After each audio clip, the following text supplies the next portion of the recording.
Thank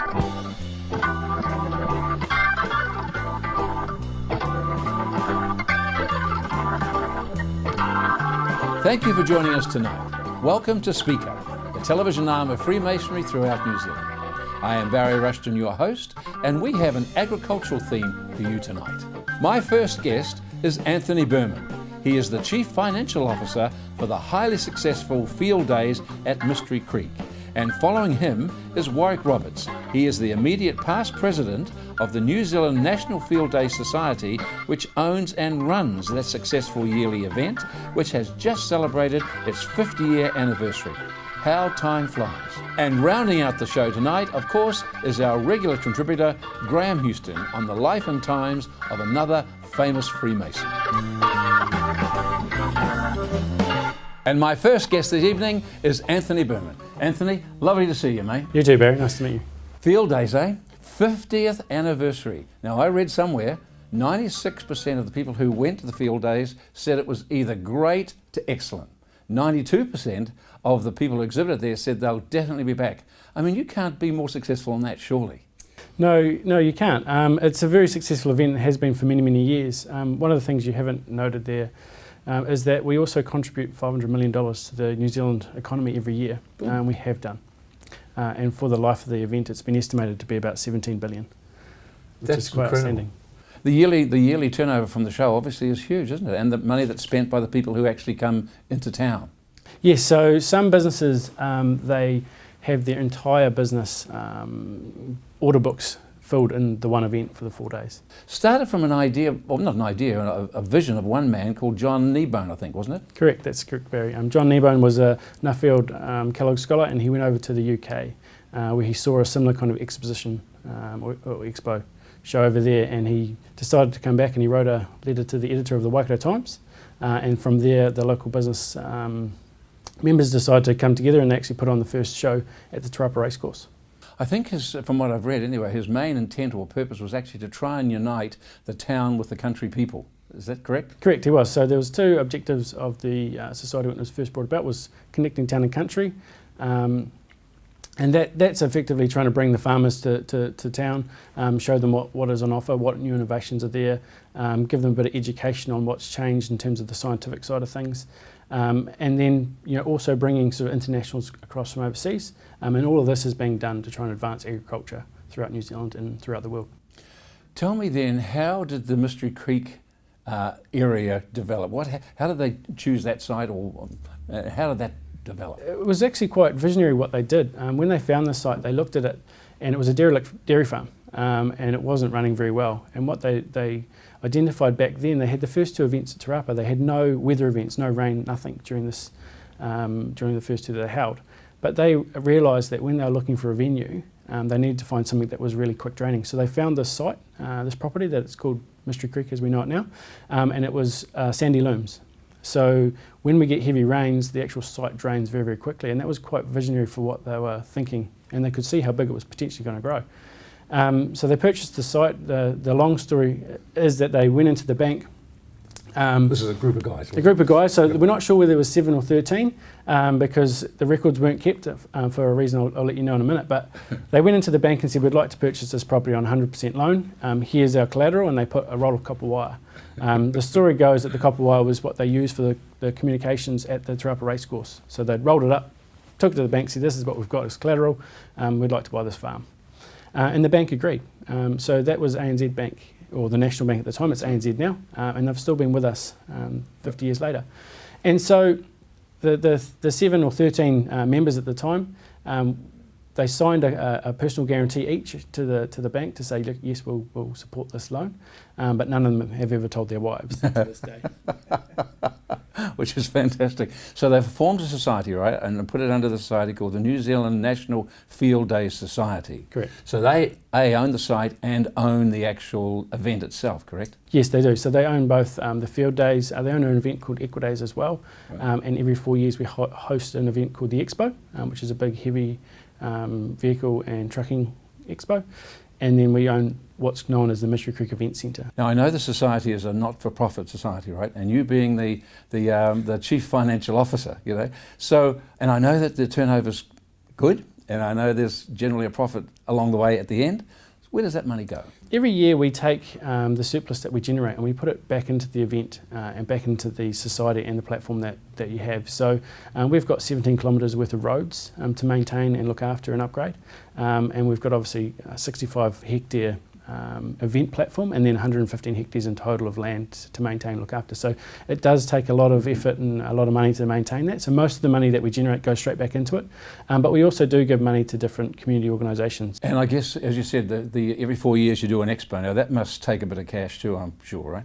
Yes, it does. So that's about promoting, I guess, the wider primary industry. So, outside of what you'd normally consider being, field days, which is sort of dairy focused in many eyes, we actually try and extend that out to being more than just, that small niche, and we try and bring in logging, heavy equipment, trucks, diggers, all those kind of big equipment and machinery as well. Staying with that aspect, I mean, the Mystery Creek Day, I'll call them Mystery Creek Days, that's how they get advertised, is usually in the middle of winter, usually sort of June, isn't it? June, July is when you normally have it? Yes, it is. So it's sort of the mid-June, this sort of second week. It's I believe, second Wednesday of the full week of June every year. So if it's weather dependent, why would you pick the middle of the winter, say? I mean, is it just because there's less activity going on the farms in general? June has been chosen because Gypsy Day has been typically known as the 1st of June, which is when the farmers trade farms and move farms, and that was a sort of historical thing. On top of that, a lot of the farms during this time of the year are dry, so the dairy farms aren't actually milking, so they have some time downtime or time off the farm, so they have the opportunity to go out and look at what's new in innovations, what's new in technology, what's new and being developed. Well, that makes sense. I've looked over the 2017 financials. And it did really well. I know that coming up maybe next week or the week after, the 2018 financials will be out, right, under your guidance. Is it looking good? It's looking very good. It is looking very good, Barry. We try our best to try and maintain a profit whilst not being a not-for-profit. We try and make sure that we do have a surplus so that we continue to do the good work that we do for the country. As I said earlier, the Society provides over $500 million worth of economic benefit for the country.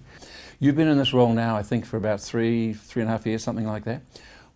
Going ahead, and in this changing world we live in, what challenges do you see that lie ahead for these field days? Just much like Freemasonry, Barry, we have challenges with memberships. Historically, there's been a lot less work time in people's lives, and so now we're finding that it's becoming harder and harder for members to give up their free time to support the society. We don't pay all of the people that help get behind it. There's 200 plus volunteers, and they do an outstanding job at getting the site ready and preparing everything and helping out during the running of the event. So that's one big challenge. As I said, we've got 115 hectares, 65 of that is exhibition space, and the rest is car parks. So, wow. Yeah. So you've got to cram them in? Yeah, so we have car parks and they're literally bursting at the seams. So we're now having to ship people into the event by buses, and we're trying to push that as a new mode of transport, but being farmers and being agricultural people, everyone likes to have their own flexibility. Bring their tractor and everything else. But we have been doing really well. We have been moving a lot more people by bus every year. A friend of mine ran a function here in Auckland that was dependent on a lot of people turning up, of course, and the weekend that he had was clear, but it was cold. So I guess that's one of your biggest worries when you get close to the field days happening. I guess weather's the biggie. Yeah, weather is our biggest worry. We have a site that's close to the river, so we get quite a lot of wind and a lot of rain during the time of the year. So that's why we've spent a lot of money on roading. So you no longer have to bring your gumboots, but we still have trouble. We take up almost all the marquees in New Zealand during the week. Now, speaking about Freemasonry, as you mentioned before, I know that you are a young Freemason. I think you joined when you were about 26, I believe, yes. Something along those lines. You don't look a day over 26 now, but so you've been a Freemason for about 6 years. Yes. You obviously love it. You joined in Auckland, but you now live back in Hamilton, I believe, right? And you've joined a lodge down there. It's at Copernicus, isn't it? That's correct, Barry. So I joined out of interest of my great-grandfather, who was a part of Grand Lodge, and that's where the interests came from originally. And since then, I've sort of enjoyed my journey through Freemasonry, and surprisingly, moving from Auckland, where I was working most of my life, back down to Hamilton, it was once I got into the role that I had at the society, through various connections and people talking in the background, we realised that Warwick Roberts, who was the president of the society at the time, was actually also a Freemason. who will be on the show straight after you. But you didn't know him, did you? No, I didn't. I didn't actually know. Hamilton is a very small place. Much like I was also the personal accountant for the first president of the society, which I still am today, and I didn't realise that at the time either. Far out. Now, the Grand Master's directive when he took office was to speak up for Freemasonry. Everybody has thought that Freemasons are quiet and secretive and don't tell anybody anything. What are you seeing down there in Hamilton? What's your lodge doing, do you think, that might be sort of a little bit different than others to actually get, not the message out, there's no real message, but to actually be proud of what Freemasonry is all about? So we're a dining lodge, Barry, but we also support quite a lot of musicians in the music space. So we have different music students that we put funding through and put them through the various programs and overseas trips and things like that. That's fantastic. Well, Anthony, thank you for being a guest and coming all the way up from Hamilton. Maybe I might get a couple of tickets to next year's field days in the post, perhaps. If you're lucky. Thanks again. Thank you.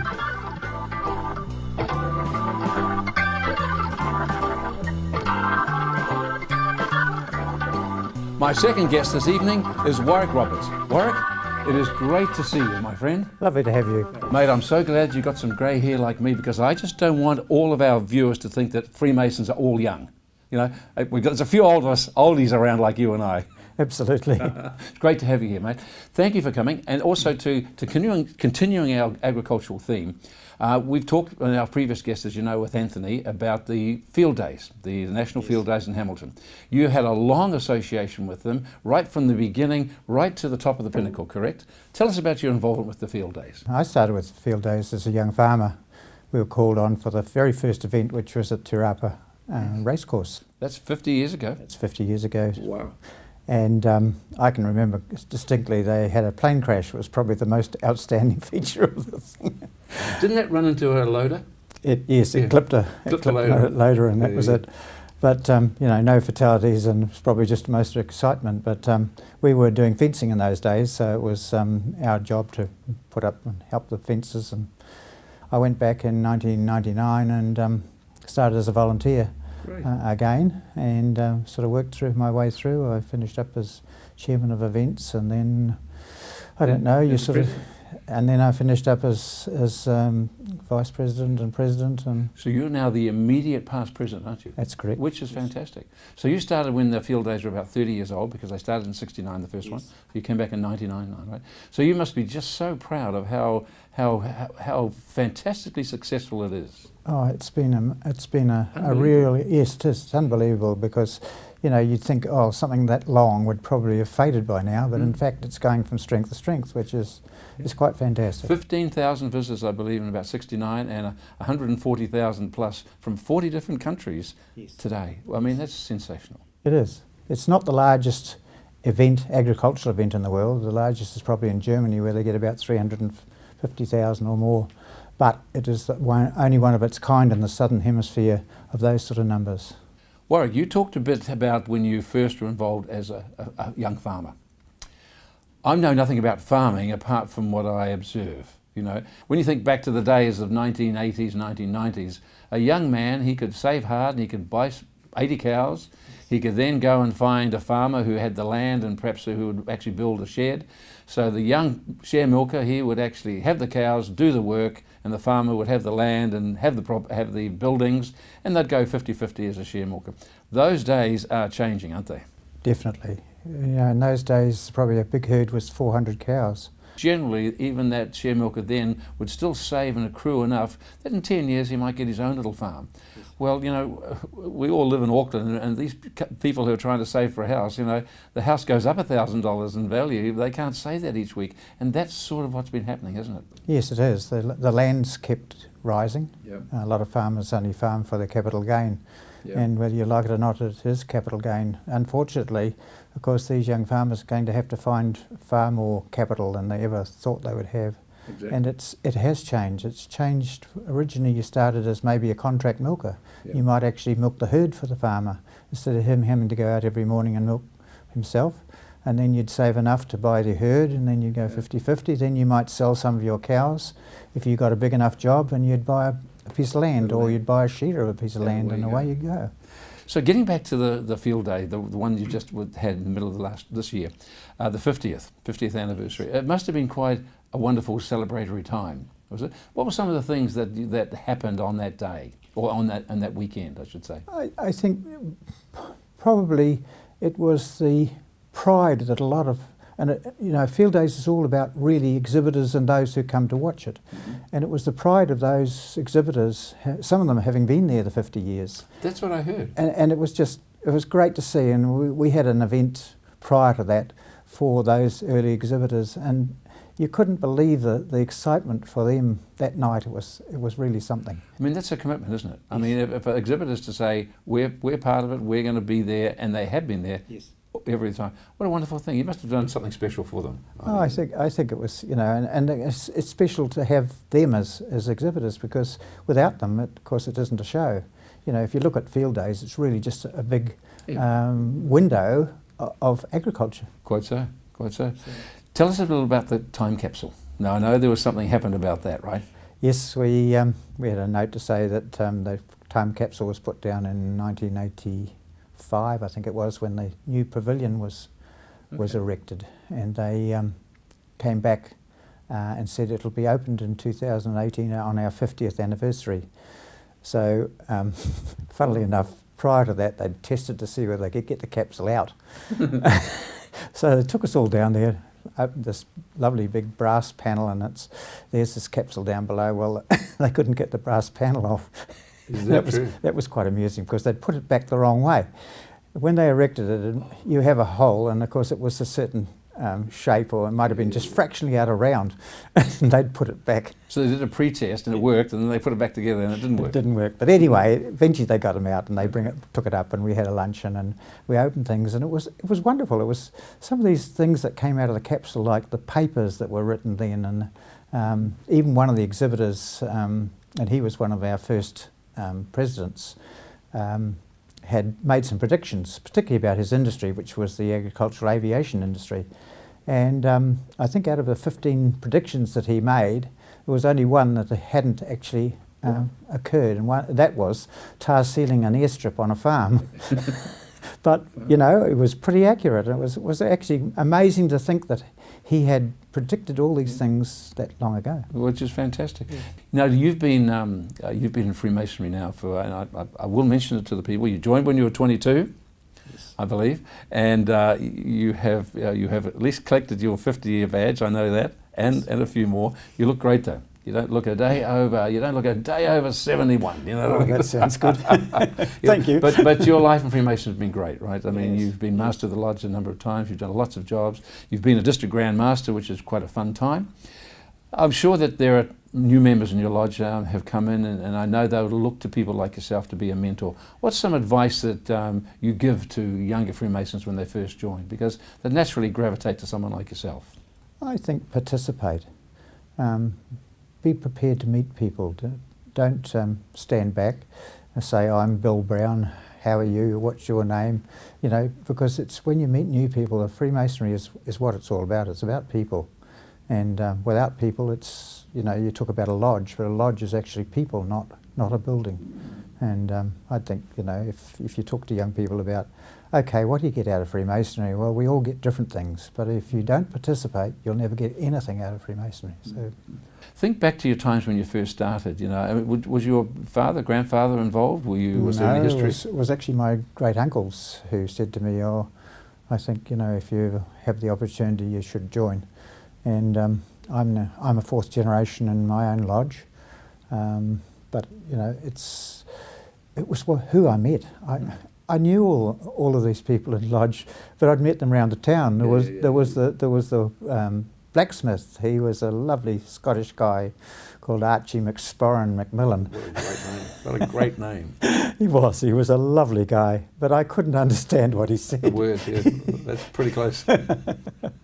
But they were, and I guess they were the stalwarts of the town originally. And we talked about the banker was there, and the doctor was there, and the undertaker was a member, and so on. Yeah. Nowadays, it's probably not quite as diverse, and I think it's nothing to do with Freemasonry. I think it's our life outside, is about the pressures on people to not be able to put as much time to Freemasonry as they would like.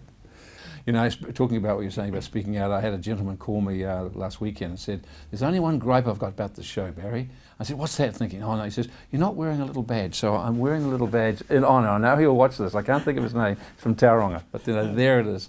Warwick, thank you very much for being a great guest. I've got a couple of tickets coming my way for next year. I think maybe you can get me into the President's Dinner or something. Eh? I've got to work every angle I possibly can. Right. Thanks for being a great guest. Thank you. Thank you for that. And continuing with our agricultural theme this week, our regular contributor, Graham Houston. Hello, Graham. Hello, Barry. Good to see you again, mate. I believe you've got a famous New Zealander or someone from New Zealand that you're going to talk about today. It's very interesting when you look around New Zealand, we keep uncovering characters and characters with a can-do attitude. And tonight we're talking about one of those characters, Alexander Walker Reid. Alexander Walker Reid was a guy that was born in 1853 in Scotland, in Glasgow, and immigrated to New Zealand with his parents. And they arrived in Littleton and started farming in Southbridge there. And then in later years, he set sail for Taranaki, and he ended up in Opunake, and then from Opunake to the newly developing town in central Taranaki of Stratford. Stratford at that stage was being cleared and farms were starting to be established, and dairying in particular. And being a farmer, he went there and developed his farm from there. But he was a little bit of an entrepreneur, and he thought there had to be better ways of doing lots of things. He got involved with the Stratford district itself, and at that stage the Stratford district was deciding what to do about the power or forms of energy in the city or in the town. Should it be gas or should it be electricity? And he and a couple of associates set up a demonstration within the town at a couple of shops to show what electricity looked like and what it would do. The council was very much divided, and so they put it to the vote of the people in the Stratford district, and the Stratford district people voted, and they voted in favour of going with this new form of energy, electricity. Which meant then that he and associates set about looking for means of generating that electricity. And so on a big S-bend on the Patia River, they built a wooden dam with a tunnel that led to 2 turbines which produced the electricity. And they formed the Stratford District Electricity Company, of which he was a director of for many years. And they provided the power into Stratford. So they had street lighting, electricity, and then the shops gradually started to... I think it's the third town in New Zealand, right? It became the third town after Reefton and Wellington to have electricity. Reefton, eh? Yes, a little place like that. So that indicated the sort of far-thinking that this guy had. Now, not only did he stop there, in 1906 and 1907, he developed steam cars, and he built steam cars. He built 3 steam cars. He used motors that were imported from America and modified, and they became chain-driven and little 4-horsepower cars, and they ran on kerosene. And he didn't build any more because he realised then petrol was probably going to be the future, but he sold 2 of them and kept one for himself. And before registration came in, he adopted the registration plate on his car, SD1, which stood for Stratford District Number 1. He continued in the farming area because, again, dairy farming and milking cows by hand was a pretty arduous thing. So it could take some of those guys with 6 or 8 cows up to an hour to milk them twice a day. So when your herd started to get up to 60 or 70 cows, that was a lot of work. So he developed a milking machine. And it was one of the first milking machines that were developed within the country.